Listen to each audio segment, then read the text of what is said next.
So for this restorative pose, it's a side lying pose. You'll need blankets or a pillow or towels. I use a block actually for this one as a pillow with a blanket over it. So we use the blanket in this way for one of the other poses. And you're just gonna take the studio fold, long edge, and fold it in half. And you can decide, you can take one blanket, you can take multiple blankets. For me, I think it just depends on your torso. I like it to be a little shorter, but again, if you have a long torso, make the letter tab stack for a little more support. So you can play with that.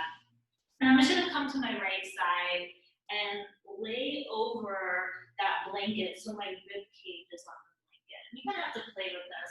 And then I take the block and I'll rest a blanket over the block. I actually like the block on a medium setting. You see that?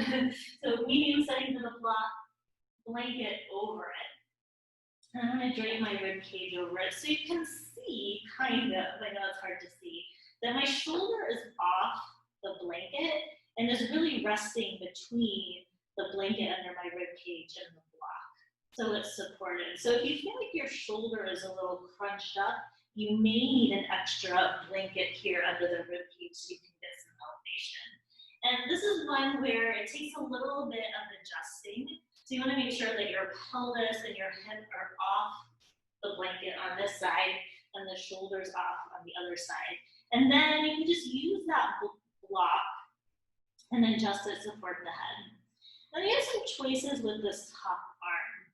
You can let it drape over the head. And for some people, like if your hand is just kind of dangling, I like to just bend my elbow, but you could also take a block or a blanket and just support that top hand so you can feel that nice stretch there in the side of the body and the shoulder. If that's not for you, you can take that arm forward here. So this is a pose you can hold for several minutes, and you would do both sides, obviously. One more thing that I like to do here is just a little twist. So you can take your top hand behind your head, and I kind of like to tuck my fingers behind my head so they're supported by the block.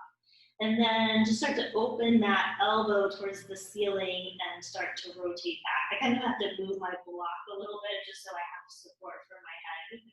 Figure out what works for you. And then you can hold this, and it's going to be a shorter hold than what you would do if you were just on your side, maybe a minute or two. But for me, it feels nice to get a little stretch in the front of the shoulder, the pecs, get a little bit of rotation.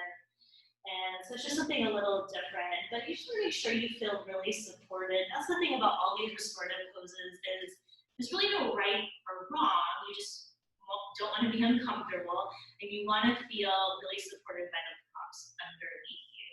So this is one you can kind of play with different arm positions and the twists and the rotation, and some days you might like certain things over others, so it's one that I really like to just explore and see what works.